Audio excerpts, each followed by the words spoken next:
예, 뉴스룸이 끝난 뒤 유튜브로 이어지는 뉴스룸 D 시작하겠습니다. 오늘은 앞서 뉴스룸에서 말씀드린 대로 일제 강제동원 피해자 배상안 오늘 정부가 발표를 했는데요. 이 부분을 중점적으로 짚어보겠습니다.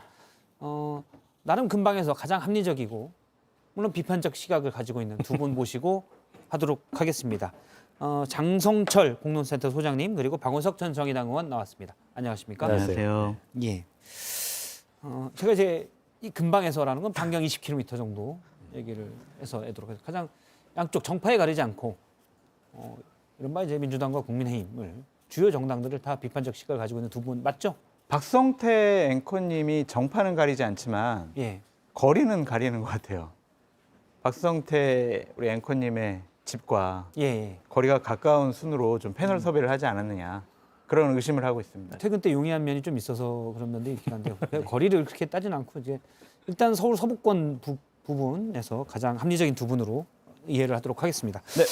일단 정부가 피해자 보상 문제를 발표했습니다. 일단 우리 기업들이 강제동원 피해자 지원 재단에 기금을 내고 재단에 지원을 해서 여기에서 배상하는 방안입니다. 일단 어떻게 보십니까? 저희가 먼저 각자 입장이 나왔는데요. 오늘 제가 이걸 간단히 칠판에 있으면 또 우리가 얘기하니까요. 이해하기 쉽게 칠판으로 말씀드리겠습니다. 박진 외교부 장관이 일제강제동원 피해자 지원재단이 판결금 대신, 그러니까 이게 저거죠, 배상금, 15명에 지금 약 80명 정도가 있는데 그중에 15명 소송이 대부분 결과가 나왔는데 네. 이게 40억 원 정도 돼요. 이자까지 합쳐서. 네. 근데 일본 기업, 일본 제철과 미쓰비시 중공업 달라고 했는데 안 주니까 원래 그러면 우리나라에 있는 니네들 자산 매각해서 이 돈을 충당하겠어 라는 게 법원 입장인데 그러면 한일 관계 나빠지니 우리나라의 기업들이 이 재단에 돈을 내서 이걸 대신 주겠다라는 게 오늘 정부의 방안입니다. 여기에 대해서 물론 박진 외교부 장관이 혼자 했겠어요? 대통령이 최종 결정을 했겠죠. 대통령이 미래지향적 한일 관계로 나아가기 위한 결단이라고 했고요. 여당 국민의힘의 정진석 비대위원장은 대승적 결단 통한 문제 해결의 출발점이라고 했습니다. 이재명 더불어민주당 야당 제1야당이죠. 대표는 삼전도 굴욕의 버금가는 치욕이다. 2차 가해다. 이제 입장이 청명하게 달립니다. 이 사안을 간단히 정리를 했고 그리고 각 주 당사자들의 입장을 들어봤습니다. 앞서 이제 피해자를 대리하는 변호인들과 그다음에 시민단체에서는 그런 얘기가 있습니다. 제가 잠깐 소개를 본방에서 했었는데 과정은 굴욕적이고 내용은 부실하고 결과는 내국이다. 물론 피해자 일부의 입장입니다. 그런 얘기까지 나왔음을 전해드리고 두 분의 입장을 판넬에 약간 좀 한 줄로 써주시겠습니까?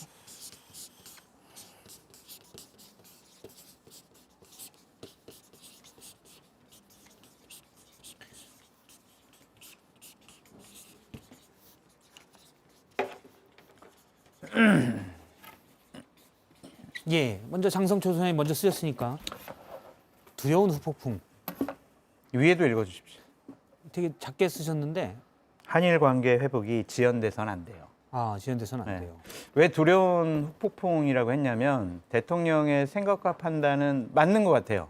언제까지 한일 관계가 경색돼야 되냐? 네, 뭐 계속 안 좋게 지내고 또 외교 협력 뭐 이런 것들이 잘 안 되는 거 과연 맞는 것이냐 이런 어정쩡한 불편한 상태로 가는 게 맞냐 예. 그런 비판이 나올 수가 있죠. 그래서 미래지향적인 한일 관계로 나가기 위한 결단한 거는 맞는데 이것이 일본이 화답을 해야 돼요.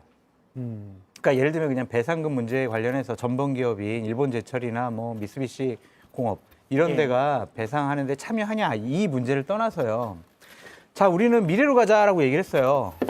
그런데 일본이 또 며칠 있다가 이제 한일 정상회담을 통해서 미래로 예. 가자라고 약속을 했는데 며칠 있다가 야스쿠니 신사 가서 또 참배하고 또 그냥 위안부 피해자 할머니들에 대해서 상당히 격분할 수 있는 망언을 해대고 또 이제 독도는 일본 땅이다라고 하면 이 문제가 해결됐다고 하더라도 과연 우리나라 국민들이 미래로 가기 위한 그런 결단을 인정을 해줄까요?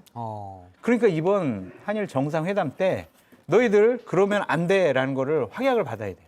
근데 교과서, 방위백서에 뭐 독도는 일본 땅이다 이런 주장을 못하도록 외교적인 성과를 이끌어내야지. 안 그러면 대통령의 결단이 비굴한 굴종으로 보일 수가 있다니까요. 제가 짧게 여쭤보면 짧게 답을 주세요. 될까요? 안 될 것 같아요. 예. 박원석 의원님 얘기 듣겠습니다. 저는 명분도 실익도 없는 무능구력 외교였다 이렇게 평가를 합니다. 미래지향적인 한일 관계로 나아가기 위한 결단이라고 자화자찬을 하는데 예. 제가 보기에는 일본 지향적인 미래 관계로 이 나아가는 퇴행이라고 생각합니다. 아, 미래지향이 아니고 일본지향적이다. 예.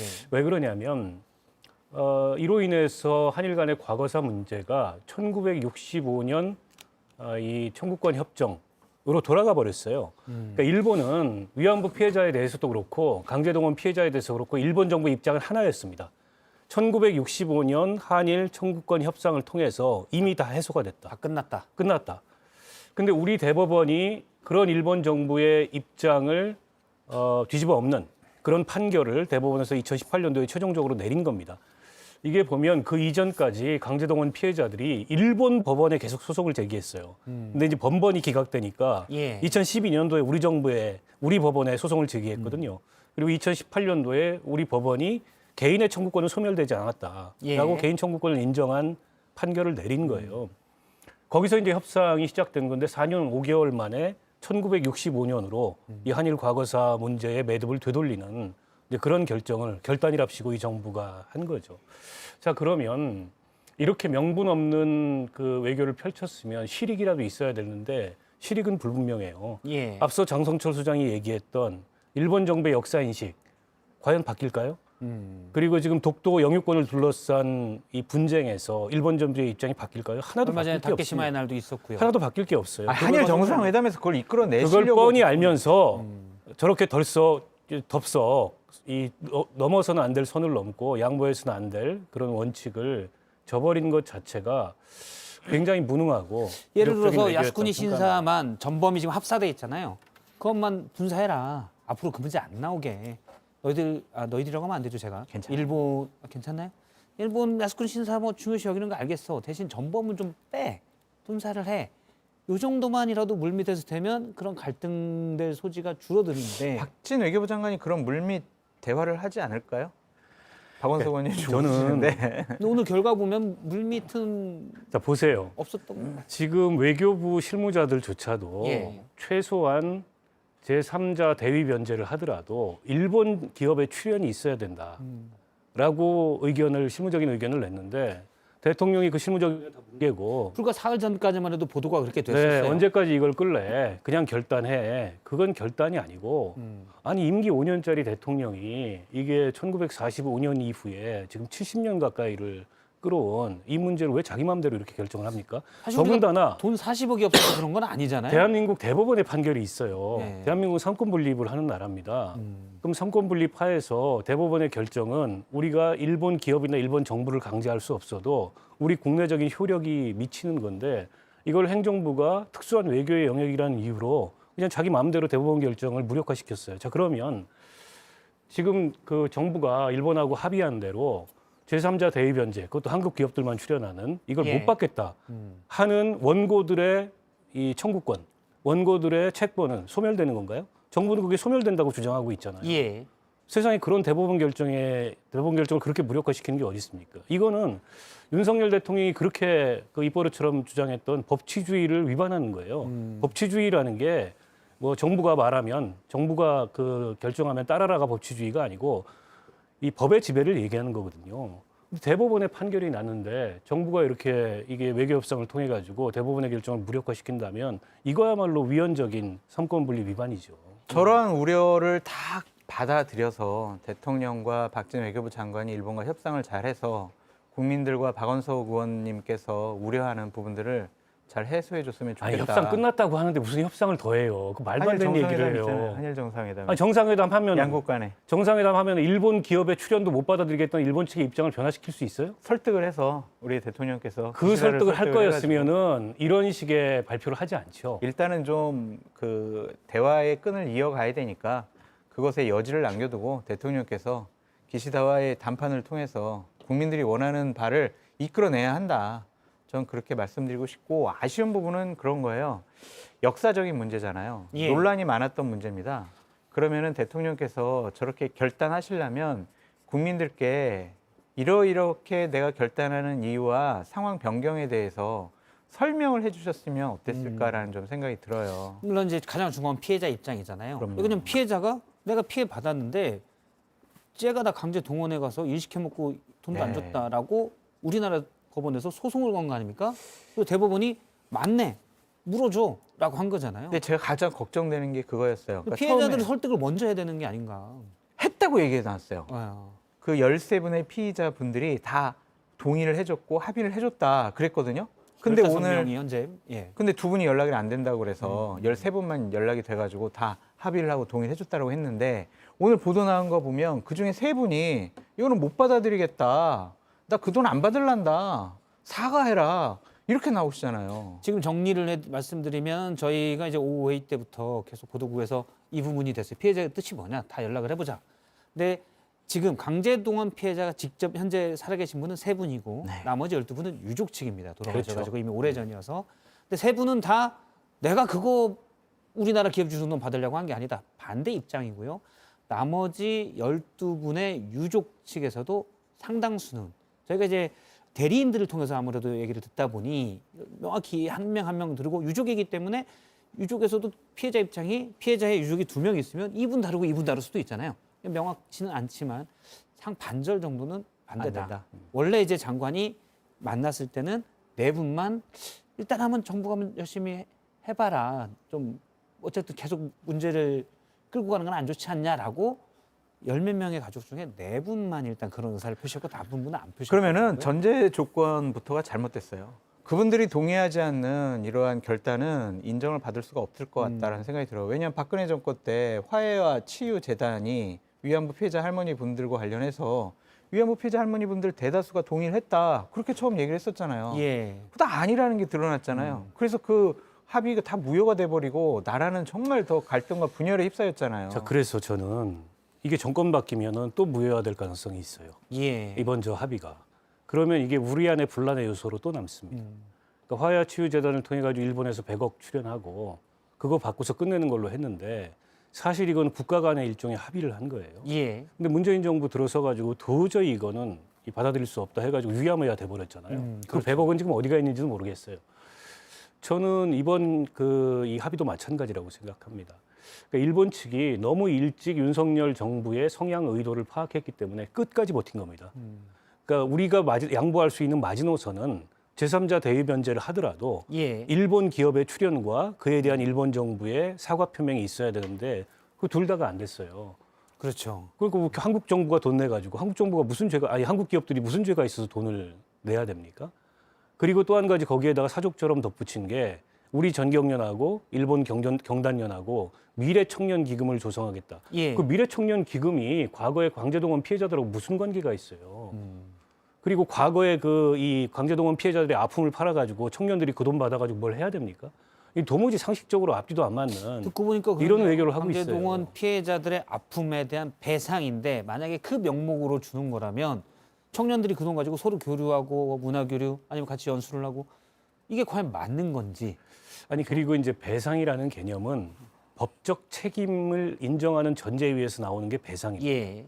그게 아니라면 보상이나 위로인데 지금 보상도 아니고 위로도 아니고 굉장히 웃긴 방안을 들고 온 거예요. 배상은 물론 아닐 뿐더러 결국에 일본 정부가 1965년 이후에 단 한 번도 변함없이 주장해왔던 바 그리고 일본 법원이 우리 강제동원 피해자들의 청구에 대해서 기각하면서 얘기했던 취지와 하나도 다를 바 없는 협상을 우리 정부가 받아들인 거예요. 예. 그래서 제가 미래지향적 한일 관계가 아니고 일본지향적 미래 관계를 위한 퇴행이라고 말씀드리는 겁니다.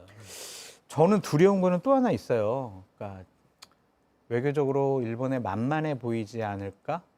그런 생각들이에요. 그러니까 주도권을 뺏긴 것이 아닌가? 예. 고남도 문제라든지 사도광산 문제라든지 제7광구라든지 아니면 후쿠시마 오염수 방류 문제와 관련해서 예. 한국 너희들 의견은 뭐 필요 없어. 우리가 결정하는 대로 하면 되는 거야.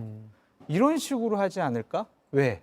한미일 동맹을 통해서 현존하는 북한의 핵 위협을 대비해야 되는 대한민국 대통령의 의지와 결단이 있으니까. 그러면은 우리가 하고 싶은 대로 해도 윤석열 대통령은 우리 의견을 따라와 줄 거야. 아니면 최소한 눈 감아 줄 거야. 이러면은요. 외교부는 협상을 할 수가 없어요. 이게 듣고 보니까 그렇네요. 그러니까 친구지간이나 우리가 뭐 직장 동료나 이렇게 하는 야 그래 오늘 밥은 내가 살게 통 크게 우리 삼겹살은 내가 샀어. 그러면 다음엔 아, 저 친구가 통이 크구나 그러고 또 사는데 국제 관계에서는 통 이제- 크게 양보하면 네, 만만하게 보이는. 만만하게 보이는 네. 거죠. 그냥 뭐 쟤는 호구야. 이런 책을 잡힐 것 같아요. 그러니까 저는 이제 그 표현을 3월 쓰진 달에 않았습니다. 아까 저보고 그 얘기 하라고 그러셨잖아요. 아까 저기서 저보고 쓰라고. 제가요? 네. 그러니까 저는 한일 정상회담 때 이러한 우려들을 예. 많이 희석시켜야 돼요. 안 그러면은 윤석열 대통령 감당할 수 없는 후폭풍에 맞이할 수가 있어요. 미래지향적인 한일 관계로 가자.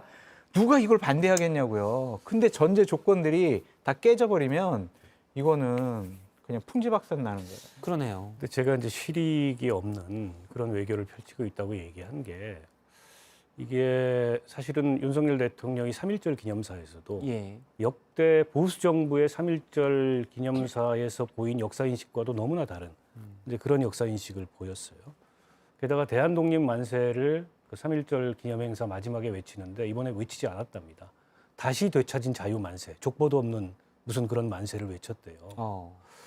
그런데다가 작년이죠. 뉴욕에서 날리면 바이든 그 구설이 생기기 직전에 그러니까 한일 정상회담이 약식 비슷하게 열렸는데 호텔에 찾아가서 예, 호텔에 찾아가서 일본 총리의 숙소에 찾아가서 그것도 정상회담이라고 보기 어려운 준비도 전혀 안 돼 있는 그런 데 가서 굉장히 굴욕적인 모습을 연출했단 말이죠. 저는 한미일 협력 우리 안보를 위해서 중요하다고 생각합니다. 그런데 한반도 유사시에 과연 일본의 안보 이익과 우리의 안보 이익이 일치할까요? 저는 그것도 따져봐야 될 문제라고 생각하고 결국 대중국 견제를 위해서 한미일 안보 협력 강화가 절실히 필요한 미국의 입장을 어떻게 보면 좀 일방적으로 예. 저는 추종한 이런 결과라고 보고요. 그러나 지금 그 말씀은 우리가 일본에게 어떻게 보면 지금 두 분 말씀을 종합하면 상당히 저자세로 통 큰 양보를 한 실익이 없는 결단이다라고 이제 의견이 모아지고 있는데 일단 그렇게까지 양보한 건 왜냐? 원래 성격이 좋아서냐? 아니면 생각을 못해서냐? 아니면 일본에 빚졌냐? 따로 기시다한테 빚진 게 있어서 그러냐? 일단 그런 건 없잖아요. 미국 때문이라고. 그러니까 윤석열 대통령이 갖고 있는 한일 관계에 있어서 역사 인식 혹은 한일 관계의 미래 재앙적이라고 하는 것에 대한 컨셉이 예. 굉장히 좀 독특한 것 같아요. 역대 사실은 모든 진보 보수 정권을 망라하고 1987년 이후에 모든 정부들은 한일 관계에 있어서 과거를 직시하되 미래로 나아가자 이 예. 기조에서 벗어난 적이 없습니다.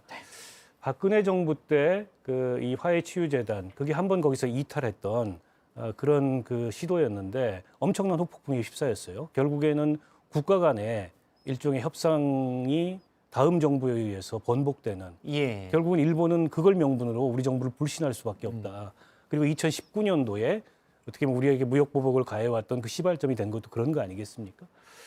그걸 제외한다면 거기서 이탈한 바가 없는데 이 정부는 출범 이래로 시종일관 역대 모든 정부가 견제해왔던 한일 관계의 원칙에서 벗어나는 오히려 그걸 무너뜨리는 그런 모습을 보이고 있어요. 예. 자 그렇게 무너뜨리면서까지 얻을 실익을 그럼 구체적으로 국민들한테 설명을 해달라. 수상적으로 한미일 안보협력 이런 얘기 하지 말고 예. 대통령이 직접 나서서 이 불가피성을 설명해야 되는데 대통령은 직접 나서지 않아요. 외교부 장관 앞세워놓고 뒤에서 대승적 결단 이런 얘기만 하고. 예를 들어서 미국이 취했으면 좋지. 한일 관계가 계속 그렇게 비틀어져 있으면 주한미군 뺄 거야. 예를 든다면. 뭐 그런 명시적인 압박이 있다든지. 근데 주한미군은 사실 미국의 입장도 있는 거 아닙니까? 아니 미국의 안보 이익을 위해서도 뺄 수 없죠. 예. 그리고 미국이 한일 간의 과거사 문제는 워낙 예민하고 특수하기 때문에 원론적으로 한일 관계 개선을 촉구하되 그 문제에 대해서 개입해 본 바가 없어요. 근데 이번에 미국이 이례적으로 신속하게 성명까지 환영 성명까지 그 바이든 대통령이 입장도 밝히고 국무장관이 입장까지 냈지 않습니까? 그럼 어떻게 보면은 이게 대한민국의 지금 윤석열 정부의 외교라는 게 우리의 국익이 아니라 예. 미국의 국익, 일본의 국익에 더 부합하는 그런 모습을 보이고 있는 거 아닌가. 인간관계에서는 한번 양보하면 돌아오기 마련인데 국제관계에서는 양보하면 바보되기 십상이다. 라고 지금 지적을 해주셨는데 이번에도 그러니까 3.1절 메시지가 그렇게 약간 나왔을 때 저자세다라고 했을 때 그런 분석도 있었거든요. 그러니까 내인론. 식미 우리가 일제 강점당했던 것은 우리가 힘이 약해서라는 대통령의 메시지가 있었지만 사실은 그 정도 메시지를 내서 일본이 보다 적극적으로 나오기를 희망하는 그런 분위기였는데 사실 지금 나온 결과를 보면 일본이 더 우리를 만만하게 본 것 같아요. 왜냐면은 잘했다라고 지금 그런 분위기잖아요. 그 일본의 주요한 신문들에 의하면 예. 우리 사과 안 해도 된대. 괜찮대. 윤석열 한국 대통령이 저렇게 통 크게 화해의 손짓을 내보냈어. 그럼 우리 또 화답을 하자. 뭘로 화답을 할까? 5월 달에 있을 G7에 초청할까? 이런 얘기가 나오고 있잖아요. 그러니까 우습게 보였다라는 것은 어쩔 수 없는 현실인 것 같고 윤석열 대통령과 대통령실에 드리고 싶은 말씀이 있어요. 역사의 인식은 권력의 강요로 규정되지 않는다. 예. 아무리 우리가 권력을 잡고 있어서 배상 문제보다는 사과 문제보다는 반성 문제보다는 대한민국 일본과 협력을 해야 돼. 그래야 우리가 동북아시아의 패권을 놓치지 않고 우리가 현존하는 북한의 위협으로부터 우리를 방어할 수 있어. 그런 선택할 수는 있어요.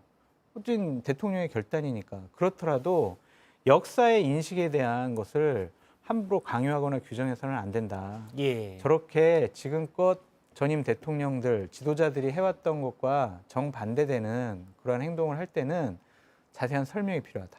그래서 국민들이 이해하면은 되는 것이고 이해 못하면은 저 협상하면 안 되겠죠. 사실은 한일 관계라는 게 물론 정부의 일부의 수출 규제도 있었고 여러 가지가 있지만 형식적 문제들이 생긴 것도 있지만 국민들 사이에 서로 이해가 돼야 되잖아요. 그럼요. 이게 가장 중요하잖아요.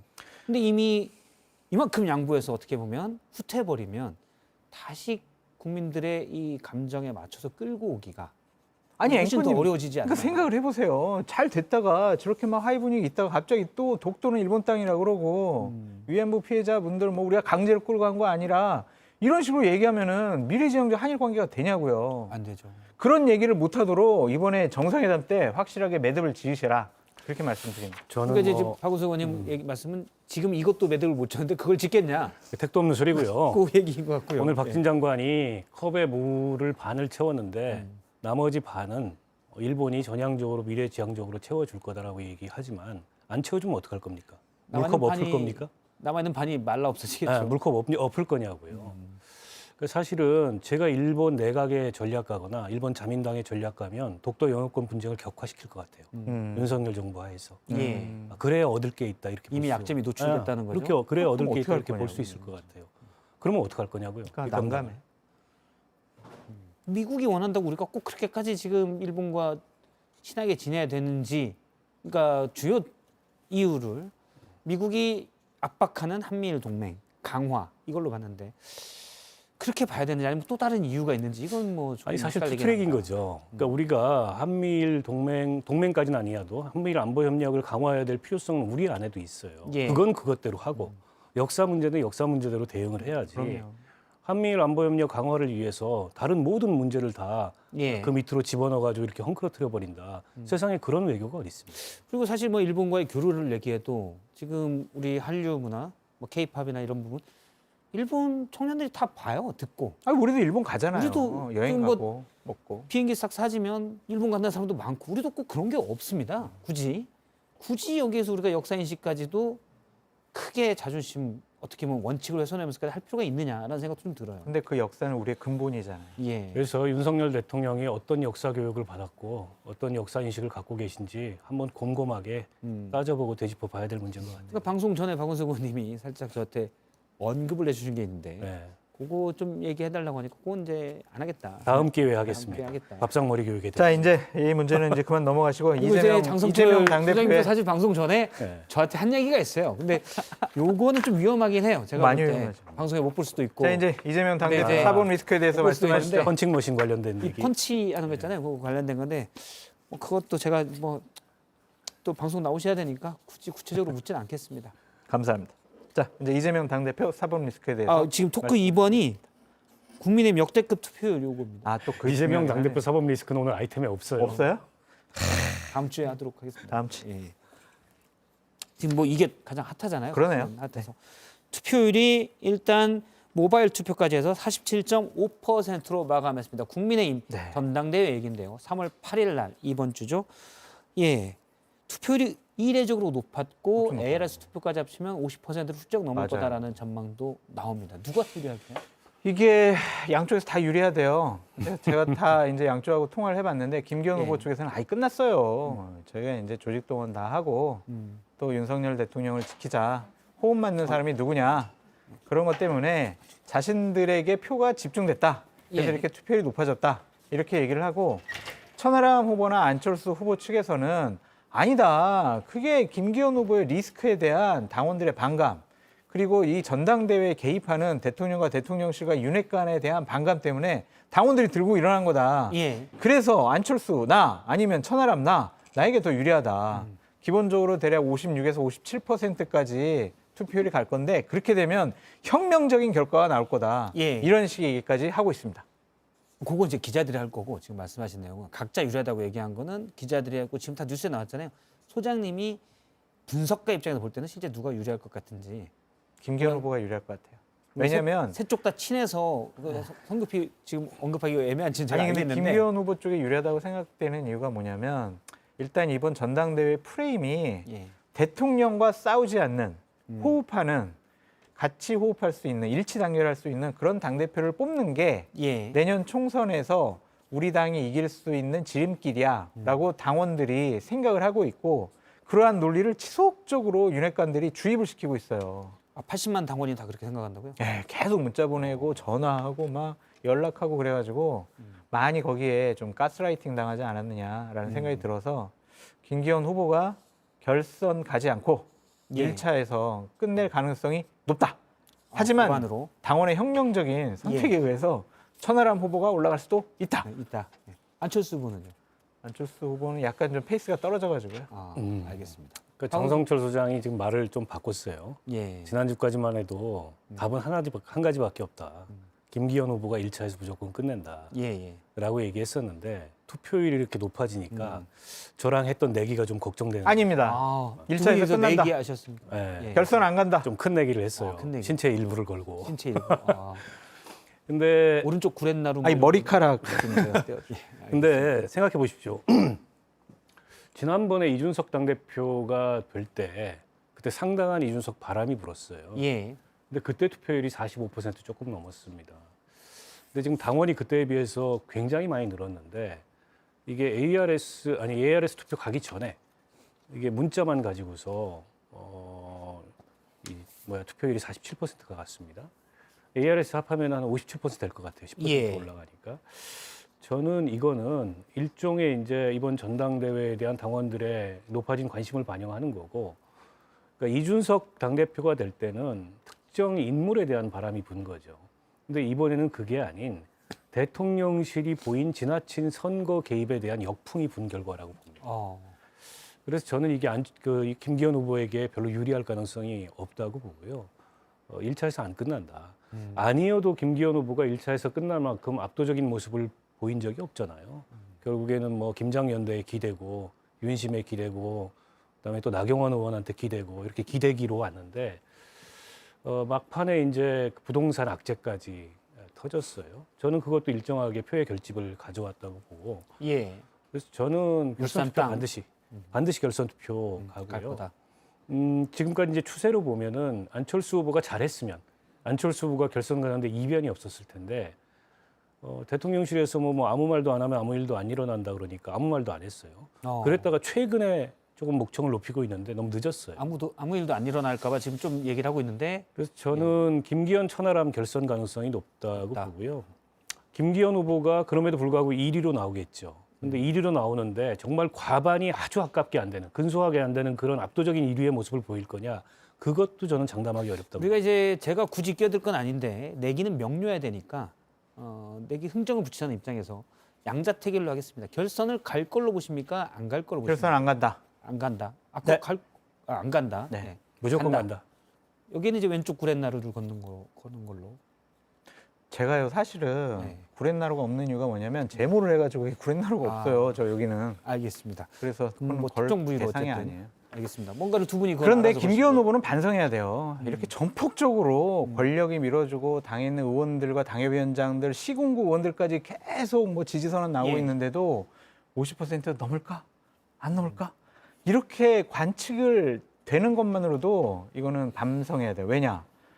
내가 당대표 깜이었으면, 내가 당대표가 되면 내년 총선 승리 이끌어낼 수 있다라는 믿음을 당원들에게 줬으면 이거는 그냥 진짜 끝났어야 되거든요. 대통령이 민다고 알려져 있고 네. 당의 주류가 민다고 알려져 있는데도 불구하고 알려져 있는 것뿐만이 아니라 지금 오늘 대통령실 행정관들도 지금 김기현 지금 뽑아야 된다라고 지금 예. 녹취록까지 나왔는데 알려진 게 뭐예요?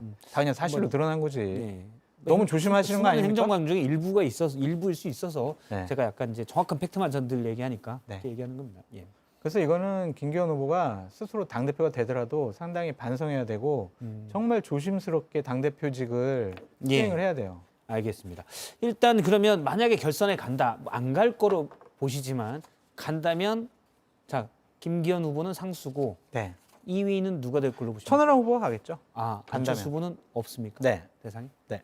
예, 요거는 이제 천하람 내기가 후보가 성립이 안 되네요. 저는 시종일관 간다고 얘기했습니다. 알겠습니다. 그러면 마음에 안 드세요? 내기가 안 네, 되니까 평론이? 재미가 없으니까 제가 안철수 후보 뭘 걸 겁니까? 아니, 다음에 물을 한 잔 걸려고 그랬는데 굳이 또 저는 그냥 안 걸겠습니다. 제가 진행자 이렇게 사행성에 빠져드는 건 좋지 않은 모습이어서 알겠습니다. 그럼 여기까지 일단 의견을 듣고 시청자 의견을 쭉 들어보도록 하겠습니다. 앞서 뉴스룸 본방에서 정부의 강제동원 피해자 배상 방안에 대한 의견을 많은 분들이 주셨습니다. 잠깐 이의 있습니다. 예, 이 말씀하세요. 그 댓글 골라가지고 이렇게 영화표 주시잖아요. 예. 그 두 분이 예. 아직도 지금 한 달 됐는데 영화표를 안 준다. 아, JTBC 어떻게 된 거냐? 어떤 이메일 분- 보냈는데 이메일도 확인하지 않는다. 예. 가서 공식적으로 확인해 달라라는 아이디가 혹시 어떻게 되시는지? 아프로디테님하고요, 아프로디테님. 강지연님하고. 아프로디테 아까 아프로디테 댓글 보내주신 것 같은데. 근데 영화표 아직도 보내주지 않는데요. 한 달 전인데. 그다음에 지연님. 강지연님. 네. 일단 뭐 확인은 안 되는데 네. 우리가 그냥 이런 거 굳이 확인하지 않으니까 김광재 PD님이 이거 직접 보내주도록 하는 아니 걸 이게 바라겠습니다. 진짜 영화표 두 장 가지고 이렇게 신뢰를 예. 문제. 우리 김 PD님이 꼭 보내드린다고 했습니다. 예. 근데 저한테 왜 혹시 항의를 하시지? 그냥 우리가 선정도 안 했는데 막 이분 주세요라고 이렇게. 아니요. 아니죠? 그때 죄송합니다. 정확히 말씀하셨어요. 아프로디테님 됐다고 우리 김 PD가 기억을 하시네요. 근데 배달이 뭐 사고가 날 수도 있으니까요. 워낙 뭐 이상한 일이 많이 벌어지니까 네. 제가 다시 보내드리도록 하겠습니다. 네.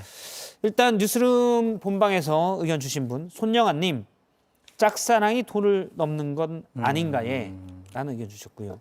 손병무님 제2의 경술국치다. 아줌마님 아이고 우리가 못 줘서 안 줬나. 이거는 이제 우리 재단이 우리 기업들이 낸 돈으로 우리 재단이 주는 걸 얘기하는 것 같습니다. 우크라 응원합니다님께서 이제 죽어도 사죄 안 하겠네. 일제 강점기에 살아가네라는 의견을 주셨고 비판적인 의견이 좀 많습니다. 그러네요. 박병수님 그래 100번 양보했다 치자 얻은 건 뭐냐 라는 의견 주셨고요. 더러비님 피해자가 원치 않는데 외교 승리라고 하네. 조속히 종결은 바라지만 이런 결과는 아니었을 걸라고 의견 주셨습니다. 아르테미스님 아프로디테님은 아르테미스님입니다. 아르테미스님 더글로리 영화 있죠? 여기 인용을 했는데 제가 이대로 읽을 수는 없고 단어 하나만 바꿔서 읽겠습니다. 대한민국의 모든 문동원이 외칩니다. 화이팅! 멋지다! 그 다음에 이렇게 읽습니다. 예, 멋지다. 멋지다 비아냥이야. 뭡니까? 예? 멋지다 누구입니까? 아니 서울 세 글자예요, 세 글자. 멋지다, 멋지다. 예, 있습니다. 예, 이거 있었고요. 그 다음에 호정조님으로 보이네요. 호정조님 외교부는 통으로 날려야 한다. 이게 대한민국의 외교부가 맞냐? 라는 외교부를 날리자라는 의견을 주셨습니다. 그리고 정부 결정을 지지하는 분도 있습니다. 하루하루님 대통령 잘 뽑았다. 언제까지 판이랄 거냐? 윤 대통령 최고라는 의견 주셨습니다. 역사적인 평가가 중요한 것 같아요. 훗날에 대통령을 그만두고 나서 역사가 이러한 결단에 대해서 자 엉클어진 한일 관계를 회복을 해서 현존하는 북한의 위협 그리고 중국의 위협에 대비를 한 한미일 동맹을 강화시켜서 대한민국 국민의 생명과 안전을 지킨 대통령으로 남을지 예. 아니면 우리 과거의 역사의 인식과 역사적 사실들을 완전히 뭉개버린 그러한 대통령으로 평가받을지 음. 저도 참 상당히 흥미롭습니다. 알겠습니다. 일단 뭐 저희가 두 분을 드려야 되니까 외교부는 통으로 그분- 날려야 한다라는 의견 주신 분 제가 그냥 바쁘니까 고르겠습니다. 네. 못 줘서 안 줬나 그분 드렸으면 못 줘서 안 줬나. 네. 아줌마님, 아이고 우리가 못 줘서 안 줬나 이 톤인 것 같은데 맞아요. 이분 일단 드리고요. 그런 건 아니잖아요, 진짜. 예, 호정조님도 외교부 통으로 날려야 이 두 분께 일단 드리도록 하겠습니다. 그리고 오늘 또 뉴스룸 뒤에서 유튜브에서 댓글 제가 많이 드립니다. 요즘 영화의 철이잖아요. 아닌가? 뭐 아니면 말고요. 예, 일단 앞서 이제 저희 PD가 얘기했는데 아프로디테님께는 지금 영화표가 가는 중 2월 20일인데 네. 이게 좀 늦게 가는지 모르겠네요. 만약 안 되면 다시 보내드리겠습니다. 받았다고 댓글이 올라왔다고 합니다. 네. 강지연님은 공식으로 공식 이메일로 아직 안 왔는데 다시 보내주시면 저희 공식 이메일 주소는 댓글에 지금 남겨주세요. 저희 제작진께서 남겨주시면 그쪽으로 지연님께서 이메일 주소 보내주시면 저희가 주소 보내주시면 제가 보내도록 하겠습니다. 그다음에 지금 많은 분들이 또 뉴스룸 뒤에서도 의견을 주셨는데요.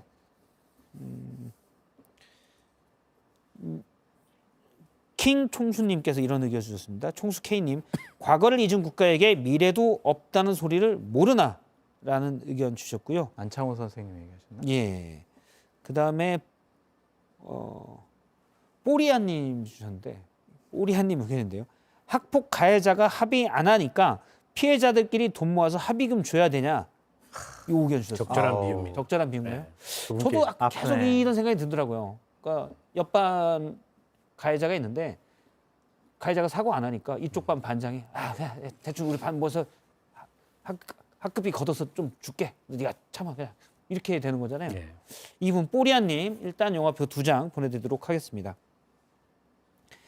강지연님 지금도 보셨네요. 설명 없이 툭 던지는 갑툭튀 뜬금포 국정 너무 혼란스럽다 이렇게 주셨고요.